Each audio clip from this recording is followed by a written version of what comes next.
Coming up on this edition of the Die Hard Den podcast, we look at the Snacks and Slay holdouts. And then we look at how the cornerbacks are affected with more reps as Slay decides to miss OTAs and minicamp. We have an all-prior profile on Megatron. And then we tackle now you know about the NFL schedule. All this and more coming up on the Die Hard Den podcast. Here comes the roar.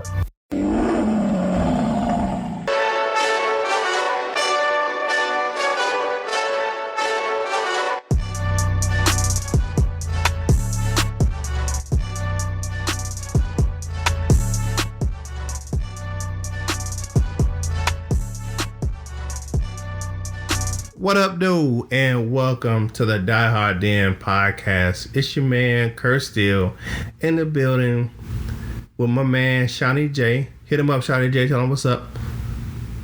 Hello, Lion fans. How you guys doing? We got a lot to get to tonight, so let's get to it, Curtis. All right, man. Let's get it. It is time for... Tell me something good. Tell me something good. This week, I got to give it up to my man, Dr. Z. Passes MCATs with flying colors, aced the exam, very high percentile for the individuals taking the test. I'm very proud of that young man. He said he had a couple of his teammates on the Lions in the running back room, helped them study, helped them prepare, and with the help, the pride helped him, and he went ahead and passed those MCATs one step closer to him becoming a doctor. What do you got this week for you? Something good, Seany J? Well, I don't know if this is something good as far as the Lions match is concerned, but there's a rumor that the Lions were selected to do this year's edition of Hard Knocks. Now, Matt Patricia, Bob Quinn, and Rob Wood all on record saying they don't want to be on Hard Knocks. They don't want to be on the show. They don't want to do it. They want no part of it. I don't know why. I mean, like I said, I think it'd be something fun, interesting for the fans. Excuse me. You don't have to show all your playbook to the world. I know coaches are very superstitious, they're very secretive, but you have to show all your practice, all your plays.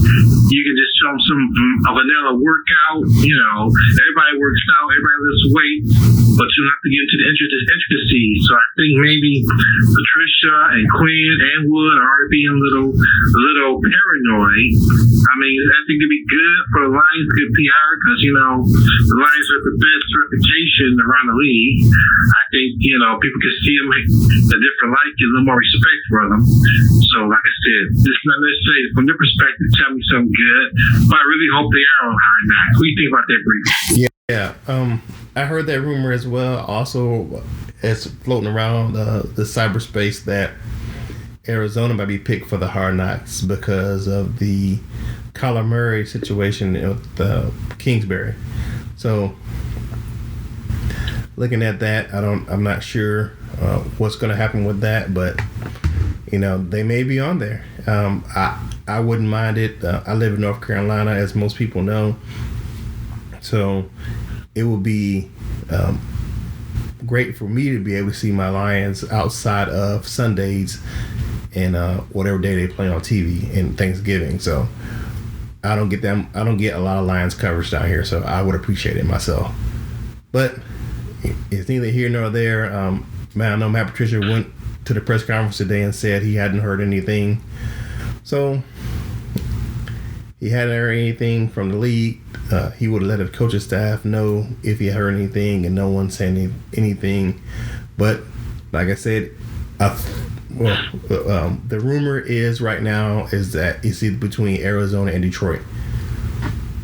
That is the rumor mill on the cyberspace. But moving along, so now it's time to go. On the ball, set, go. Now on the ball, we usually talk about offense, but this episode of the Die Hard Den is gonna be mostly about defense. So today we had two of our biggest members sit out of the mandatory training camp. Give me your take on that, my man Seany J. Yeah, of course you're referring to both Darius Slay and Damon Snacks Harrison. I don't like because they both signed big deals a couple years ago with the Lions and the Giants, respectively. They were happy when they signed those deals. They both have 2 years left on the contract. They're right in the middle of the contract, but now they holding out because they want an extension. I don't get it. I mean, weren't you just happy you can just get paid? They gonna get paid a whole lot of money, yet you're holding out for more. I can understand you feel like you never know when your career is going to end. You're near the end of the career. Well, they both play for a while, but still they got 2 years left. It's not like they're in the last year of their deals. I think they should be there. They got a contract. They should be there. They signed big deals 2 years ago, both of them. They were happy when they signed their deals, and it could be a little greed in there too, a little greed and ego at play.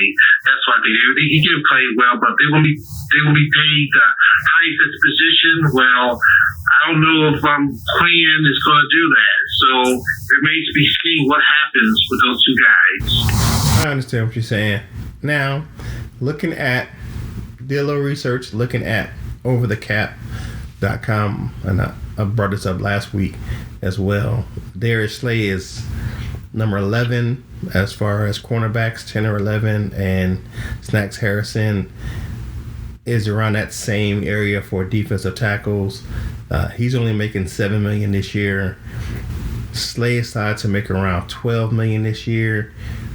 Both were top in the league at the respective positions. Snacks was a top defensive tackle as far as the run's concerned. Darius Slay was top 5 in pass defense, and he was in the top 20 where it was really crowded as far as interceptions was concerned. He was at the top half of the league, top 20. He's last year was an All-Pro. Last year he only made $2 million because of the way the contract was structured. But there's a thing called outperforming the contract. Do I believe that these two individuals have done that? Quite possibly. They're going to pay a penalty.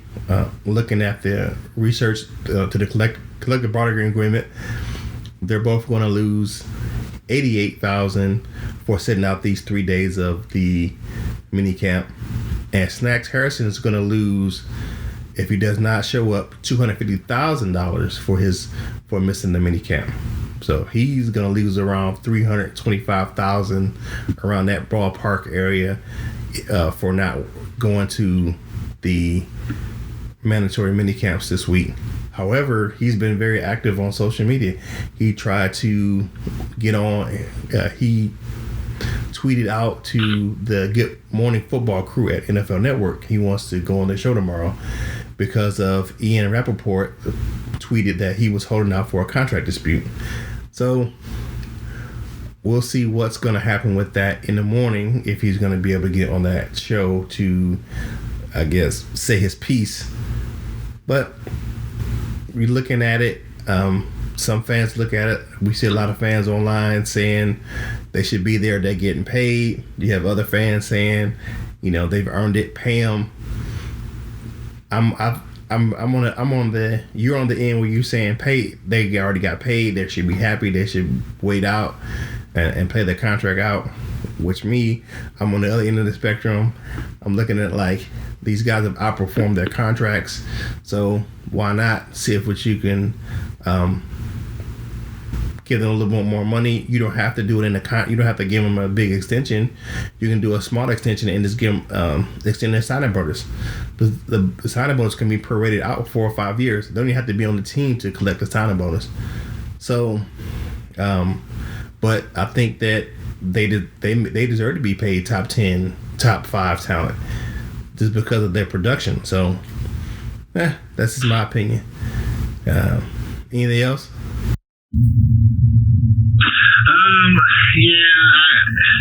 can see it both ways. Once again, they just signed a deal both from 2 years ago, and they were very happy with the money.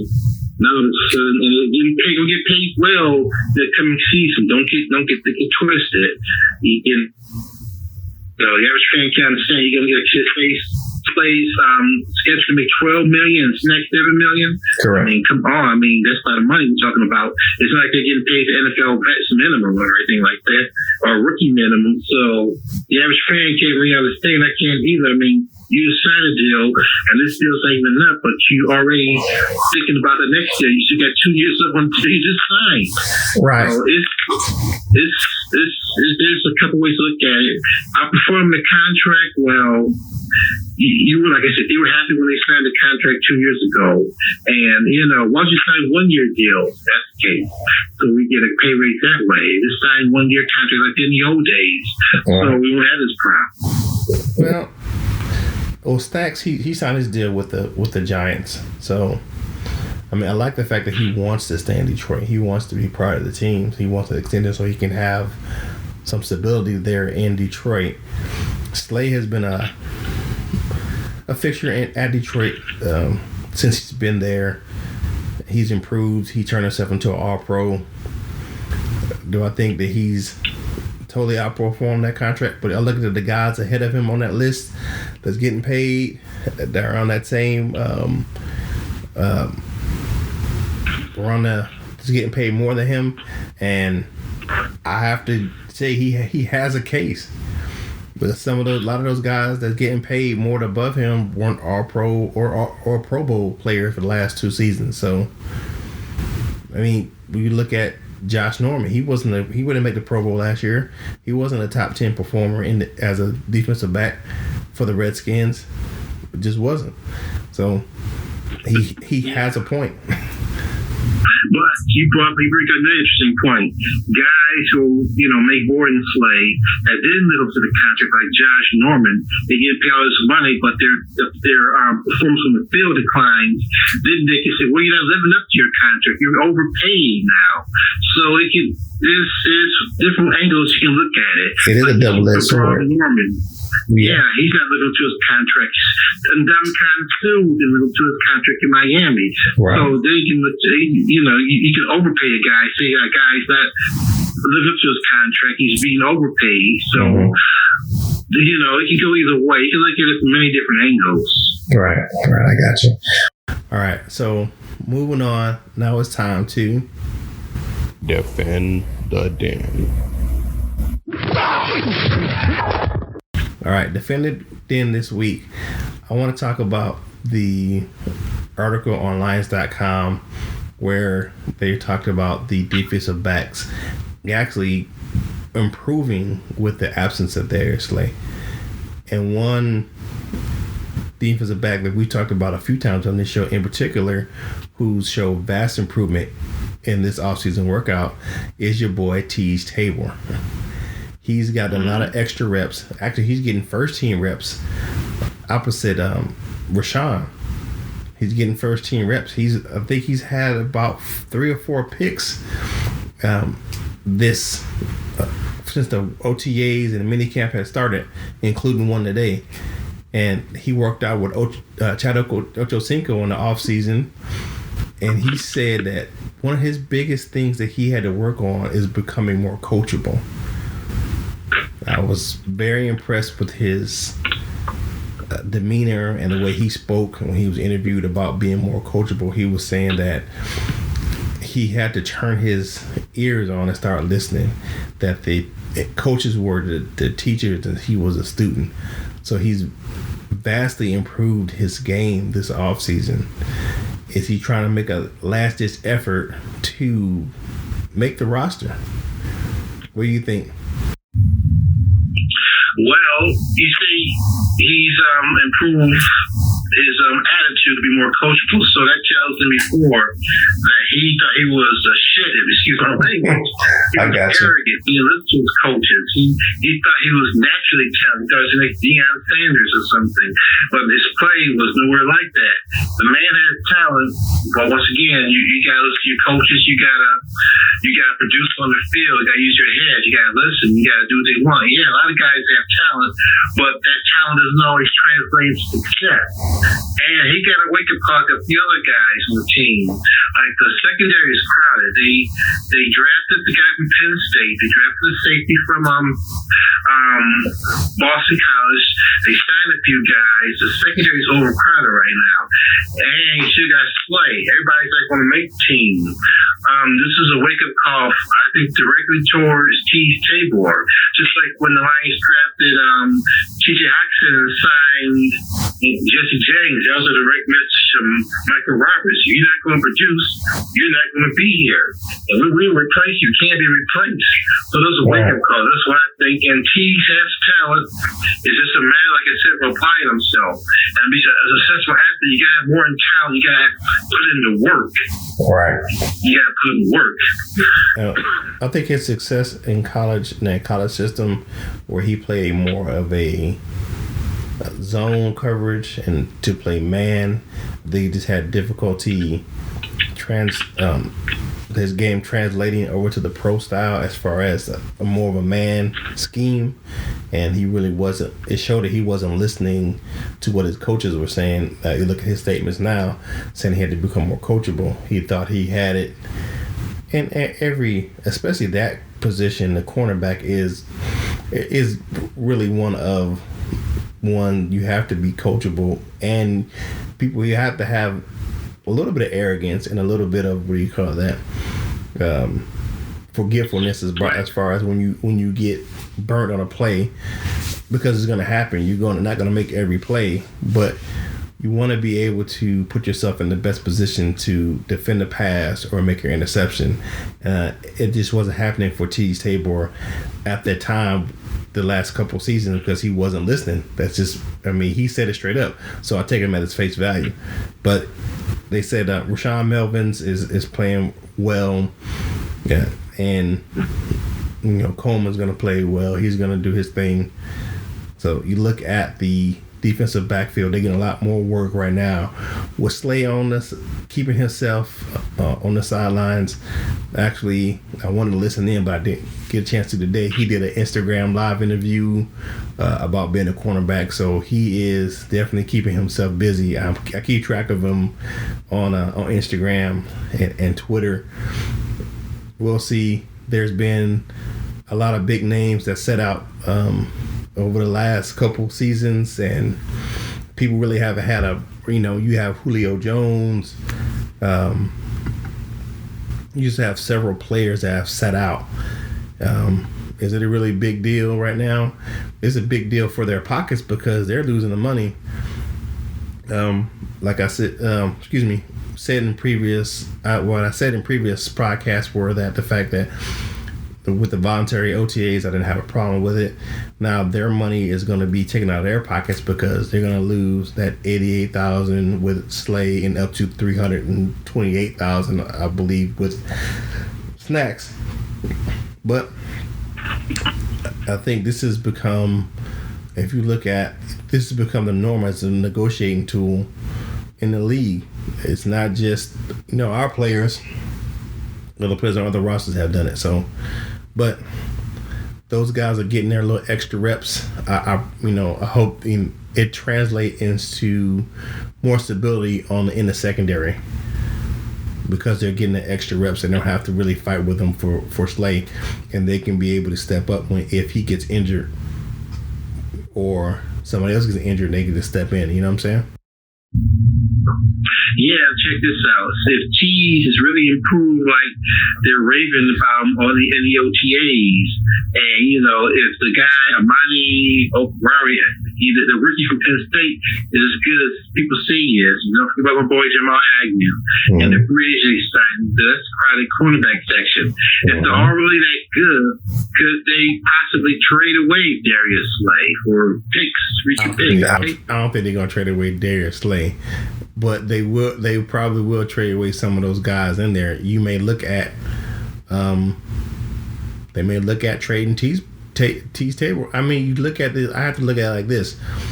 Not only is he auditioning for the Lions, he's auditioning for the other teams as well. So either somebody may reach out and ask for him. And your boy Jamal Agnew had a pick six to end practice today. So Jamal Agnew is doing fine.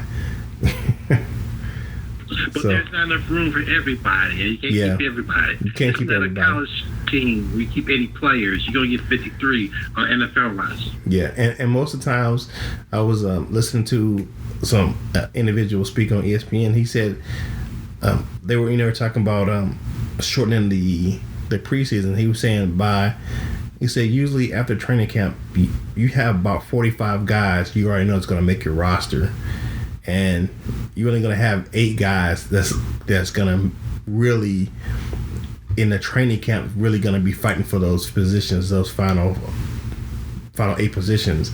So 53-man roster, 45 of it's already, by the time your summer's over, you have 45 of those individuals have already been identified as making your roster.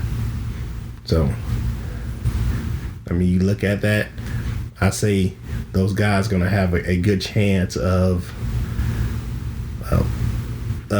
either not playing or playing somewhere else if they don't make their roster in Detroit because they're auditioning for somebody else. Let's talk about the 2 points conversion. 2 points conversion this week. I want to talk about some injury news coming out of the OTAs. Right, so there was a plethora of individuals that really, really did not participate or participated very limited OTAs today, including Kenny Galladay, Marvin Jones Jr., Tommy Lee Lewis, Nick Bowden, Isaac Nada, David Jones, Stephen Laga, Jerome Cunningham, Trey Flowers, and Austin Bryant either did not participate at all or were very, very light and worked with mostly the trainers doing the workout for the mandatory minicamp today. And to me, the biggest issue in that scenario is our 2 starting wideouts with Kenny Galladay and Marvin Jones, and even the slot is Tommy Lee Lewis. I mean, those are depth guys. So that's gonna, to me, I said this before, it was an issue for me. I believe it's gonna be an issue for the depth for the wide receiver room. I know they tried to sign Jermaine Kearse and it didn't work out, but they're going to have to do something with this wide receiver room. I'm not really that comfortable with the young guys. I got you. They need to have a shot. You know, the way to get experiences to play. But I like a little more veteran presence, especially in the wide receiver room. What say you, Seany? Well, yeah, it's like you just mentioned a lot of injured guys there. That's a lot. If this is the regular season, I'll be more concerned, but this is still the offseason. This is still OTAs. Right. And I'm not overly concerned. I don't think they need to sign a veteran like Javon Kearse. They brought back Brandon Riley, I guess, for depth purposes. But this is the time, what your veterans like Galladay and Marvin Jones can do. Mm-hmm. This is the time to look at the rookies, like the 2 guys from Old Dominion and the undrafted free agents trying to make a team. This is their time to shine. Just like what Slade said now, while those guys are injured, this is their chance to show the coaches what they can do. And this is a minicamp OTA. I'm not overly concerned, because we know Galladay and the rest of those guys are going to be there when it counts. Let's hear the young guys. This is their time to shine. This is mainly for them. That I'm not overly concerned. I'll be concerned if this is the season about to start tomorrow. But right now, no. Let the guys get rested up. Let them heal their bodies. Let them be ready for Arizona in 3 months. So I'm not overly concerned. I want to see the young guys, what they can do. Can Fulgham play? Can Duhart play? Can Brandon Powell play? I want to see those guys. All right. Once again, we can't keep everybody. No, we You know, we cannot. can't keep everybody. It's going to be interesting to see who they keep at the receiver position. Right. That's what I got for my 2 points conversing. What do you have to talk about today, my man?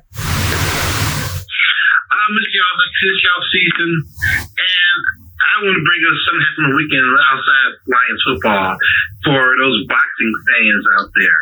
Okay. You probably saw the fight, the big upset where the out of shape, fat, sloppy Andy Ruiz knocked out the undefeated champion Anthony Joshua. It was an upset. I mean, I keep hearing Ruiz has great boxing skill. He had a great amateur career. He's a good heavyweight, but his body, man, he isn't like a world-class athlete at all. If he was in better shape, and you wonder how good he could be. I want to know who his manager and who his trainers are, and why did they allow him to be in that type of shape if they want people to take him seriously? You got to be in shape. I mean, the best champions in history, they weren't fat and sloppy, minus George Foreman in his second career. I mean, they were nice and fit and trim. I'm surprised he had stamina to go 10 rounds or 12 rounds. And also, saying those hear your opinion. What's the future for both Joshua and Ruiz? Is this with Joshua? Is his heart still in fighting? Is he going to retire? And for Ruiz, since he took all 4 of Joshua's titles, there's a fight with Wilder. Wilder. How would he do against Wilder potentially? Right. Looking at the Ruiz was a last-minute ad after Big Baby Miller was supposed to fight Joshua when he failed the drug test. So, do I think that is an excuse for Joshua to lose to him? Probably not. You got to be prepared. And when you boxing, you're never really talking about looking at Floyd Mayweather, one of the greatest fighters of all time. He said he never was preparing to fight the other individual. He was fighting against himself to be the best person or best boxer he could be. I think that they've already activated the rematch clause. The promoter for Anthony Joshua has already initiated the rematch clause, so there will be a rematch coming up here probably the next 4 or 5 months. So probably by the end of the year, and they'll fight again. And there's a saying that Joshua will be more popular even if he beats Andy Ruiz in the rematch. I think that to be honest with you, I don't think Joshua was really taking this fight seriously. He underestimated Andy Ruiz when he came to the ring with him. So he just it happens. I mean, people have, you heavyweight champion, you get a little arrogant, and you see this guy standing across from you, you probably watch a little tape on him, but you didn't come in really preparing for what he did. So, I don't think Andy Ruiz will hold those titles for long. I'm not saying he's not a good boxer, but like you said, his body is terrible. Like Teddy Atlas said, he put his back like 30 years for physical fitness by becoming the heavyweight champ. So, I like the premise of having that Wilder and Joshua fight to unify the titles. I wouldn't give Andy Ruiz much of a chance with Deontay Wilder, just because of the fact he's a lot heavier puncher than Joshua. I mean, Deontay Wilder got that one-hitter quitter that really Joshua does not have. Joshua has to kind of tire you out to knock you out. You understand what I'm saying? Like, he doesn't have a lot of early finishes in his career. Well, Wilder, he has, I think all but one of his wins are knockouts, and a good percentage of those come within the first 3 rounds. I think he has at least 10 or 11 first round knockouts. So, getting back to the Lions, man. But those guys, I wish them well. But I'm a boxing fan myself. But I don't see Ruiz, like I said, holding those titles for too much longer. I think he won it. He's gonna bask in the glow. He's gonna go on a few talk shows, sports shows. Stephen A. Smith invited him on his radio show because he got mad. Andy Ruiz got mad and called him out on Twitter for talking junk. But Stephen A. Smith was stating facts. I mean, he's a journalist. He's a sports journalist. He's paid to critique stuff like that. So I just think he took it a little too personally. But yeah, he don't want to go against. He don't want to go against Stephen A. on radio or television or anything like that. Because just as good as Ruiz was in the ring knocking that guy out, Stephen A. Smith is 10 times better on the microphone. Yes. Yeah. I had to bring it up. It's off season, and yeah, it's a little slow right now. That was big news. Yeah, it was big news over the weekend. Yeah, I did watch that fight, and that Kayla Taylor fight was tough. I don't think she won that fight, but I digress. Moving on. All right, my man, it's time for your segment. It is time to move on to. Now, our profile this week is on Big Play CJ Calvin Johnson, aka Megatron. What you got for me talking about Megatron this week? Our pride. Yes, I tend to focus on some of the greatest players in Lion history, like the record holders. Like last week, I did Barry Sanders, the all-time leading rusher. This week, I'm going to talk about Megatron, aka Calvin Johnson, the Lions' all-time leader in both receptions and yardage. He was one of my favorite players.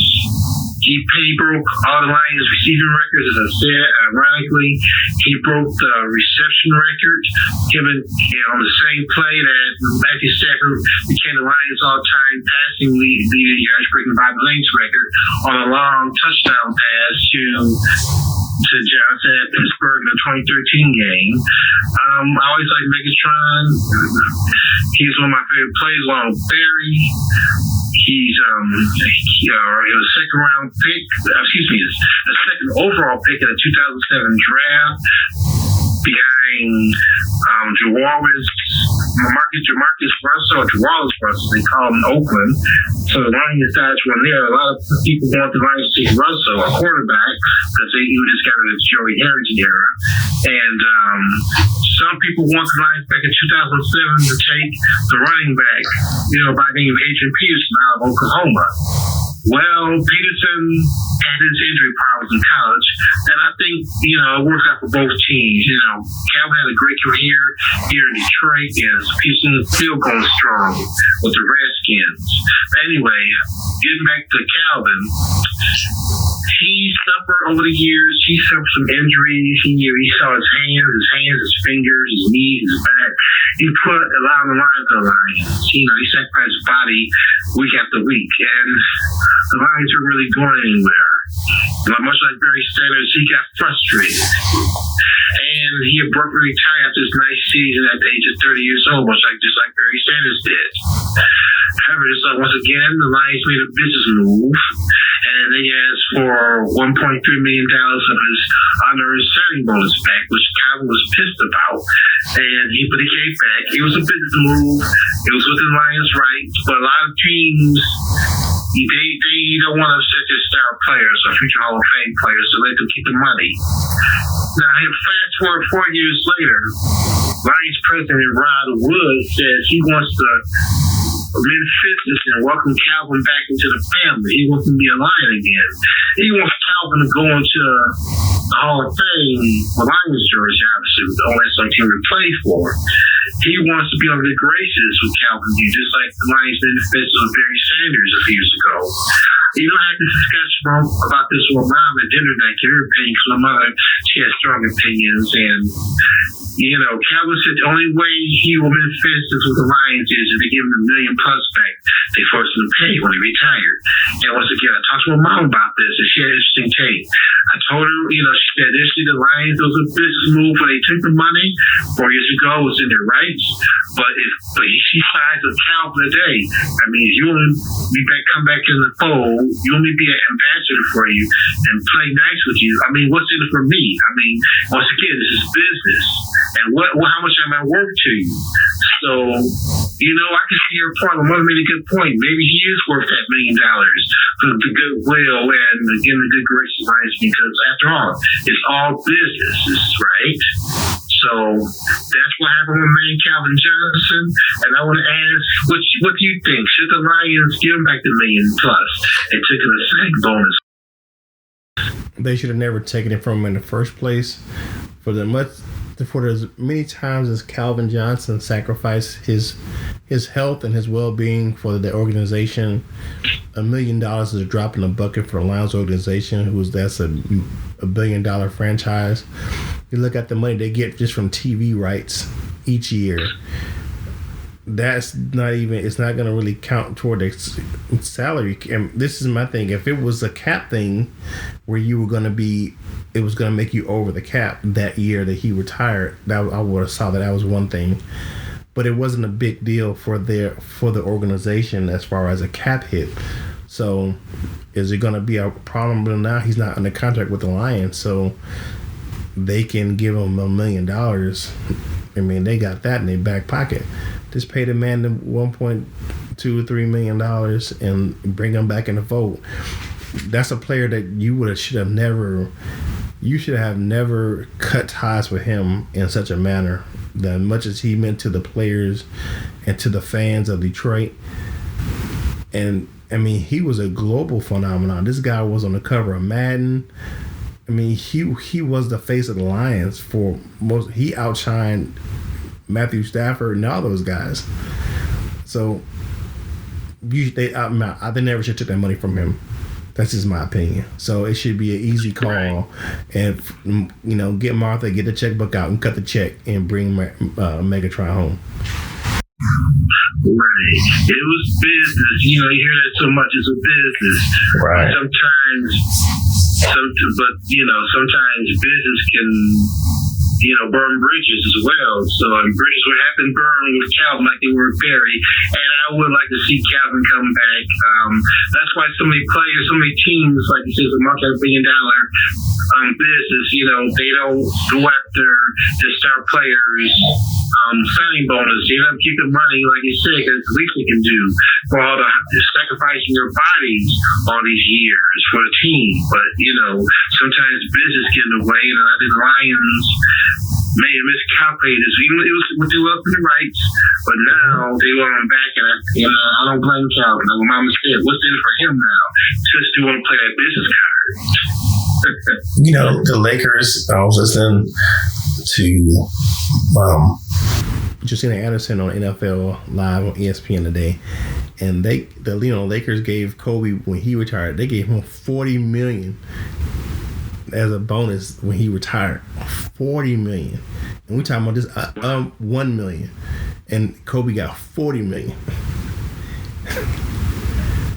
Wow. Where is it?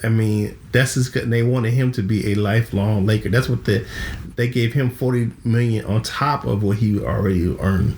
That was like a retirement gift. $40 million. Yes. And years ago, the Lakers, Magic, he tried to come back after his diagnosis with HIV, and the players forced him, not to come back. They protested, forced him to go back to retirement. Jerry Buss allowed Magic to keep the $14 million he signed for, for goodwill. So so there's some precedent. The Lions, it was business once again, but sometimes it was bad business. Sometimes business don't work. It's bad karma. Yeah, it was bad karma and bad business on their part. It is time for Now You Know. What up, though, Lions fans? And this week's Now You Know. This week, we're going to talk about how NFL schedules comprise. Now, for you more knowledgeable NFL fans, you may know how this is done. But for you novice guys, we're going to bridge the gap for you. So I'm going to use our Lions, because we are diehards, in this podcast as an example of how an NFL schedule is made. So each year you have 16 regular season games. So for the Lions, we're the NFC North. So you're going to have 6 division games. 2 against Green Bay, 2 against Chicago, 2 against Minnesota. Now, each year on a rotational basis, a division in the NFC plays another division in the NFC.